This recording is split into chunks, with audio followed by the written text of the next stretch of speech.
बिस्मिल्लाहिर्रहमानिर्रहीम। आज हम एक्सप्लेन करने वाले हैं आपको ईटा और एनएमडीकेट के एमसीक्यूज जो कि विस्पर थ्योरी के साथ रिलेटेड है। The geometry MCQs the geometry of आपके पास फास्फोरस पेंटाक्लोराइड, इसके बाद आपके पास है सल्फर टेट्राफ्लोराइड, इसके बाद आपके पास है ब्रोमीन ट्राइफ्लोराइड, इसके बाद आपके पास आयोडेट -1। इसकी जो ज्योमेट्री है वो कौन सी होगी?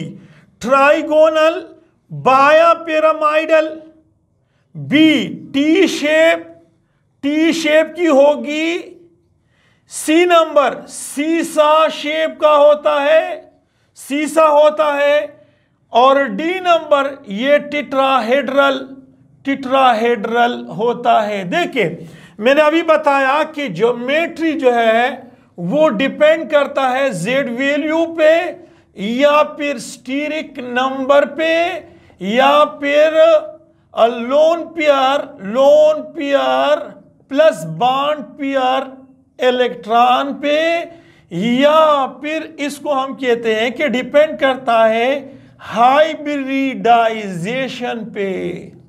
तो अगर हम हर एक को देख ले, ये वाला देख ले, तो अब फास्फोरस की जेड की वैल्यू देखिए, फास्फोरस पेंटाक्लोराइड, यहां फास्फोरस ये देखिए हाफ है, phosphorus belongs to group number 5, और क्लोरीन मोनोवेलेंट है और इसमें 5 मोनोवेलेंट है, तो ये आपके पास 10 को 2 पे डिवाइड कर दो तो 5 है। Z की वैल्यू 5 है, लिहाजा यहां पर इसमें ज्योमेट्री ये आपके पास ट्राइगोनल बायापिरामिडल होता है, क्योंकि उसने कहा है कि geometry of the different compounds.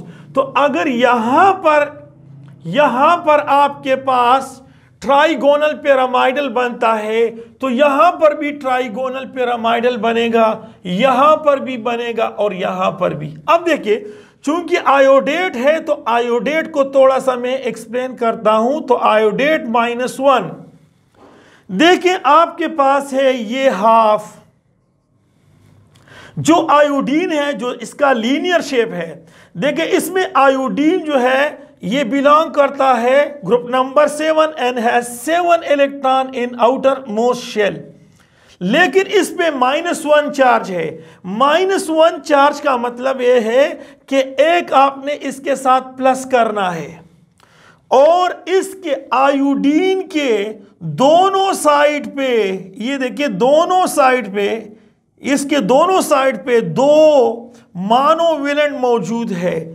तो जब 2 मोनोवेलेंट मौजूद है तो ये 2, तो आपके पास ये बनेगा 10, और 10 को 2 पे डिवाइड करो तो ये 5 इससे भी आता है। लिहाजा इसकी शेप जो है, शेप तो लीनियर है, लेकिन ज्योमेट्री जो है इसकी जो बन जाती है, तो वो याद रखिए ज्योमेट्री वो ट्राइगोनल बायापिरामिडल है। क्यों? क्योंकि देखिए आपके पास ये आयोडीन नेगेटिव में है, यहां आपके पास एक आयोडीन, ये दूसरा आयोडीन, ये आपके पास इक्वेटोरियल पोजीशन पे, एक्सियल पोजीशन पे एक लोन पेयर इलेक्ट्रॉन, यहां पर एक और ये आप देखिए थर्ड। तो यहां आपके पास ये बन जाता है trigonal बायापिरामिडल।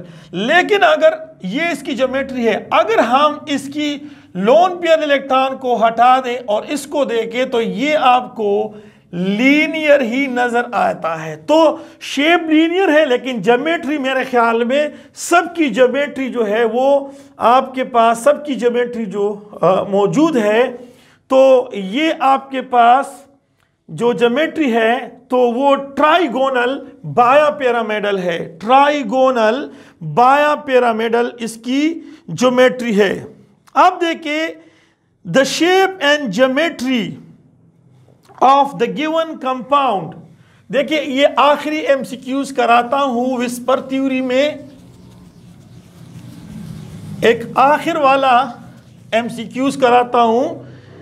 The geometry MCQs, the geometry and shape of carbon dioxide OCS HgCl2 Z dichloride, ये आपके पास मौजूद है। ये आपके पास NO2+1 ये मौजूद है।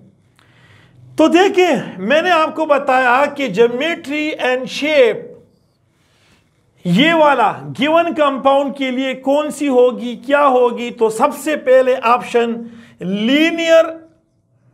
लीनियर होगी ज्योमेट्री और शेप। टेट्राहेड्रल होगी। सी नंबर ट्राइगोनल बाया पिरामिडल होता है। डी नंबर सीसा का होगा। तो इसकी जो ज्योमेट्री है और इसका जो शेप है वो लीनियर है। अब देखिए किस तरह से, तो हम जाते हैं एक्सप्लेन करते हैं। सबसे पहले Z की वैल्यू, कार्बन डाइऑक्साइड के लिए Z की वैल्यू 1/2, और देखिए कार्बन वैलेंशियल इलेक्ट्रॉन 4 है। क्यों? It belongs to group number 4। तो 4 को आप 2 पे डिवाइड कर दो तो इससे आता है 2। जब इससे कीमत 2 आता है तो यहां पर आपके पास हाइब्रिडाइजेशन sp है, और अगर sp हाइब्रिडाइजेशन हो तो ये आपके पास लीनियर होता है ज्योमेट्रियन शेप। देखिए अब चूंकि हम देखते हैं कि लोन पेयर इलेक्ट्रॉन यहां मौजूद है, तो Z value minus bonded atoms with central atom. तो अगर Z की वैल्यू हम देखें तो हमारे पास यहां Z की वैल्यू 2 है, और कार्बन डाइऑक्साइड के दोनों साइड पे, कार्बन डाइऑक्साइड के दोनों साइड पे एक ऑक्सीजन है, दूसरा भी ऑक्सीजन, तो बॉन्डेड एटम भी 2। तो कोई लोन पेयर इलेक्ट्रॉन नहीं है, कोई भी लोन पेयर इलेक्ट्रॉन मौजूद नहीं है। जब लोन पेयर इलेक्ट्रॉन मौजूद नहीं है, लिहाजा इसकी शेप और ज्योमेट्री में फर्क नहीं होगा। तो ये याद रखिए, इसका लीनियर ज्योमेट्री एंड शेप है।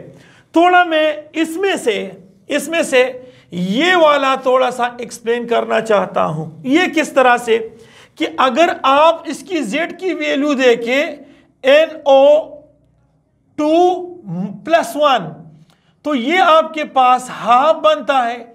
Nitrogen belongs to group number 5 and has 5 electron in outermost shell. Plus charge आता है तो एक माइनस कर दो, तो इससे आता है आपके पास 4, और 4 को 2 पे डिवाइड कर दो, इससे आता है 2। और अब देखिए अगर 2 की वैल्यू है और लोन पेयर इलेक्ट्रॉन हम मालूम करना चाहे, तो आपके पास Z की वैल्यू माइनस बॉन्डेड एटम।